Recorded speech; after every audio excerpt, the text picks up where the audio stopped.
बाद भारत में नए लड़ाकू विमान आए हैं। ये एक भारत में आया बहुत बड़ा बदलाव है। और 34 वर्षों के बाद भारत में नई शिक्षा नीति की घोषणा की गई है। यानी भारत में आज दो बहुत बड़े बदलाव हुए हैं। इसलिए रफाल के बाद अब हम नई शिक्षा नीति की बात करेंगे। कहते हैं जब किसी देश में कोई बड़ा बदलाव करना हो तो सबसे पहले उसकी शिक्षा नीति को बदलना चाहिए, और आज इसकी शुरुआत हो गई है। भारत सरकार के मानव संसाधन विकास मंत्रालय ने आज इस नई शिक्षा नीति की घोषणा की है। इसलिए आज हम आप सबको बताएंगे कि इससे देश के तमाम छात्रों, उनके परिवार और उनके माता पिता के जीवन में अब क्या क्या बदलाव आने वाले हैं। अगर आप छात्र हैं या किसी छात्र के माता पिता हैं तो आपको ये सारी जानकारियां बहुत ध्यान से सुननी चाहिए, और अगर आप चाहें तो नोट भी कर सकते हैं। तो अब आपको बड़े बड़े बदलाव बताते हैं। अब तक भारत की स्कूली शिक्षा व्यवस्था 10+2 के फॉर्मेट पर चलती थी, लेकिन अब इसे 5+3+3+4 के फॉर्मेट में बदल दिया गया है।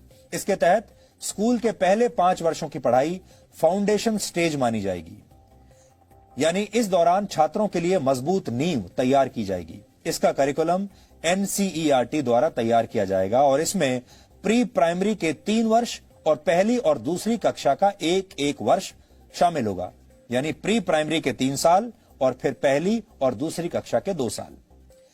इसके तहत बच्चों को खेल कूद और अलग अलग गतिविधियों के जरिए पढ़ाई कराई जाएगी, यानी इन कक्षाओं के छात्रों के लिए किताबों का बोझ अब पहले जितना नहीं होगा। इसलिए हम कहेंगे कि जो छोटे बच्चे अब स्कूलों में जाएंगे और अपने शिक्षा की यात्रा को आरंभ करेंगे, वो बहुत किस्मत वाले होंगे। इसके बाद अगले 3 साल यानी तीसरी कक्षा से 5वीं कक्षा तक की पढ़ाई के दौरान छात्रों को भविष्य के लिए तैयार किया जाएगा। इसके तहत छात्रों का परिचय विज्ञान, गणित, कला, सामाजिक विज्ञान और ह्यूमैनिटीज जैसे विषयों से करवाया जाएगा। इसके अगले 3 साल मिडिल स्टेज माने जाएंगे और इसमें कक्षा 6 से लेकर कक्षा 8 तक के छात्र शामिल होंगे। इस स्टेज में छात्रों को तय पाठ्यक्रम के मुताबिक पढ़ाया जाएगा और इसके बाद 9वीं से 12वीं कक्षा तक इस फॉर्मेट की 4 वर्षों वाली आखिरी स्टेज होगी। ये 4 साल की स्टेज होगी। इसमें छात्रों में किसी विषय के प्रति गहरी समझ पैदा की जाएगी, उनकी विश्लेषण क्षमता को बढ़ाया जाएगा और उन्हें जीवन में बड़े लक्ष्य निर्धारित करने के लिए प्रेरित किया जाएगा। लेकिन सबसे महत्वपूर्ण बात यह है कि अब स्कूलों में पहले जैसा स्ट्रीम सिस्टम नहीं होगा। इसका मतलब यह है, यानी अगर आर्ट्स का कोई छात्र फिजिक्स की पढ़ाई करना चाहता है तो अब वो ऐसा कर पाएगा, और अगर अकाउंट्स का कोई छात्र, कॉमर्स का कोई छात्र इतिहास की पढ़ाई करना चाहता है तो वो भी ऐसा कर सकता है। लेकिन संभव है कि इसके लिए अलग अलग विषयों का एक पूल तैयार किया जाएगा और आपको उस पूल से ही अपनी पसंद के विषयों का चुनाव करना होगा। यानी अगर विज्ञान के छात्र को इतिहास में दिलचस्पी है और उसके पूल में ये दोनों विषय शामिल हैं, तब ही छात्र इनकी पढ़ाई एक साथ कर सकता है। हालांकि अभी इस पर पूरा स्पष्टीकरण आना बाकी है, लेकिन पहले की जो व्यवस्था होती थी, हमारे यहां 3 स्ट्रीम्स मानी जाती थी, या तो आप साइंस लेते थे या कॉमर्स लेते थे या आर्ट्स यानी ह्यूमैनिटीज लेते थे। और अगर आपने ह्यूमैनिटीज लिया है तो आप साइंस नहीं पढ़ सकते, अगर आपने कॉमर्स लिया है तो भी आप शायद साइंस नहीं पढ़ सकते, साइंस लिया है तो ह्यूमैनिटीज नहीं पढ़ सकते। ऐसी चीजें पहले हुआ करती थी अभी तक, लेकिन अब ये सब बदल जाएगा। अब आप फिजिक्स भी पढ़ सकते हैं, कॉमर्स भी पढ़ सकते हैं, अकाउंट्स पढ़ सकते हैं, एक साथ इतिहास भी पढ़ सकते हैं और फिजिक्स की पढ़ाई भी कर सकते हैं। दूसरी महत्वपूर्ण बात यह है कि 5वीं कक्षा तक की पढ़ाई अब मातृभाषा, स्थानीय भाषा और आपकी राष्ट्रभाषा में ही होगी। यानी अंग्रेजी में पढ़ाई की अनिवार्यता समाप्त नहीं होगी। माफ कीजिएगा, अनिवार्यता समाप्त हो जाएगी। अब अंग्रेजी में पढ़ाई की अनिवार्यता नहीं रहेगी। ये एक बहुत बड़ा बदलाव है। आप अपनी राष्ट्रभाषा में या अपनी लोकल भाषा में पढ़ाई कर पाएंगे।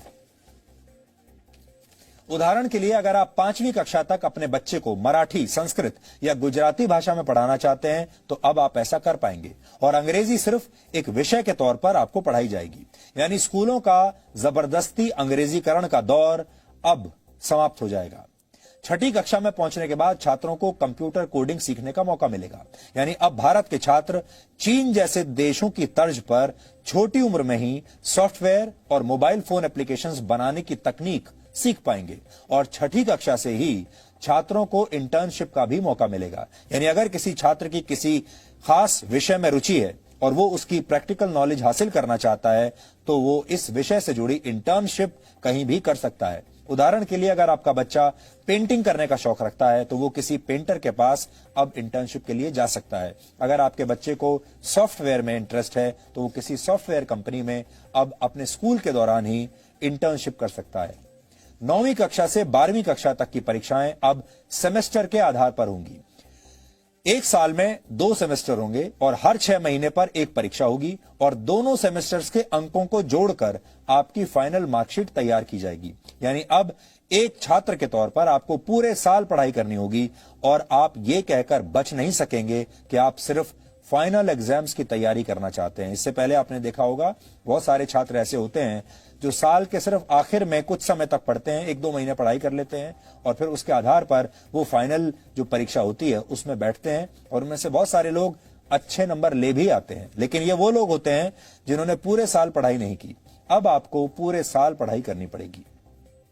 इसके अलावा बोर्ड की परीक्षाओं को आसान बनाया जाएगा और इसमें छात्रों की क्षमता पर ज्यादा ध्यान दिया जाएगा। रटने की क्षमता नहीं, समझने की क्षमता पर ध्यान दिया जाएगा।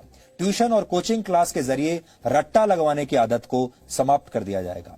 बोर्ड परीक्षा देने वाले छात्रों को अब उनकी पसंद की भाषा में परीक्षा लिखने की पूरी छूट होगी।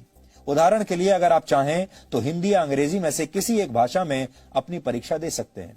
छात्रों के रिपोर्ट कार्ड्स को भी अब पहले की तरह तैयार नहीं किया जाएगा। किसी छात्र को फाइनल मार्क्स देते समय उसके व्यवहार, एक्स्ट्रा करिकुलर एक्टिविटीज में उसके प्रदर्शन और उसकी मानसिक क्षमताओं का भी ध्यान रखा जाएगा।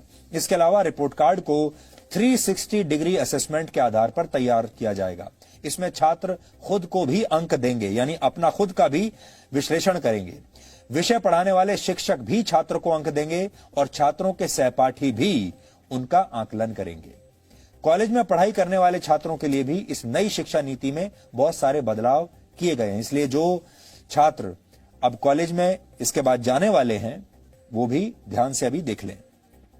अब देश के छात्र कॉलेज में एडमिशन के लिए कॉमन एप्टीट्यूड टेस्ट दे पाएंगे। इसका अर्थ यह है कि अगर 12वीं कक्षा के बोर्ड एग्जाम्स में आपके ठीक नंबर नहीं आए हैं या आपके मार्क्स इतने नहीं आए हैं कि आपको कट ऑफ परसेंटेज के आधार पर सीधे किसी कॉलेज में एडमिशन मिल पाए, तो आप कॉमन एप्टीट्यूड टेस्ट भी दे सकते हैं और फिर इस टेस्ट में आपके प्रदर्शन को आपके 12वीं कक्षा के नंबरों के साथ जोड़ दिया जाएगा और उस आधार पर आपको आपके मनपसंद कॉलेज में एडमिशन मिल पाएगा।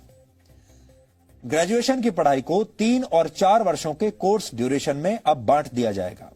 पहले अगर आप कॉलेज की पढ़ाई बीच में ही छोड़ देते थे तो आपको ग्रेजुएशन की डिग्री नहीं मिलती थी। या तो आप पूरी पढ़ाई कीजिए और या बिल्कुल मत कीजिए। लेकिन नई शिक्षा नीति लागू होने के बाद अगर आप 1 साल के बाद कॉलेज छोड़ देते हैं तो आपको सर्टिफिकेट दिया जाएगा। ये आपका सर्टिफिकेट कोर्स माना जाएगा। अगर आपने कॉलेज का फर्स्ट ईयर कंप्लीट कर लिया और उसके बाद पढ़ाई छोड़ दी तो आपको सर्टिफिकेट कोर्स का सर्टिफिकेट मिलेगा। इसी तरह अगर आप सेकेंड ईयर पास करने के बाद 2 साल के बाद पढ़ाई छोड़ देते हैं तो आपको डिप्लोमा दिया जाएगा। और अगर आप थर्ड ईयर यानी 3 साल की पढ़ाई पूरी कर लेते हैं तो आपको बैचलर्स डिग्री दी जाएगी। और अगर आप 4 साल का कोर्स करके बैचलर्स डिग्री लेना चाहते हैं तो आपको रिसर्च के सर्टिफिकेट के साथ ये डिग्री मिलेगी।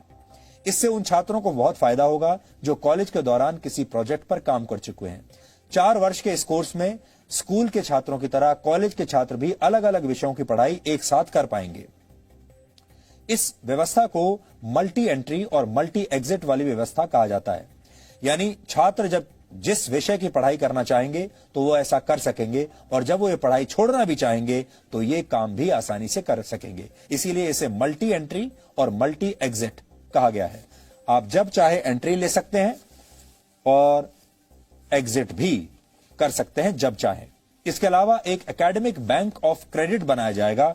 इसके तहत अगर आप एक से ज्यादा कोर्स एक साथ करना चाहते हैं तो आप ऐसा कर पाएंगे और जिस कोर्स को आप जहां तक कंप्लीट करेंगे उसके अंक इस क्रेडिट बैंक में जमा हो जाएंगे और फिर जब आप फाइनल डिग्री के लिए कोई कोर्स करेंगे तो उस क्रेडिट को इसमें जोड़ दिया जाएगा। ये पूरी व्यवस्था पूरी तरह से डिजिटल होगी, ऑनलाइन होगी।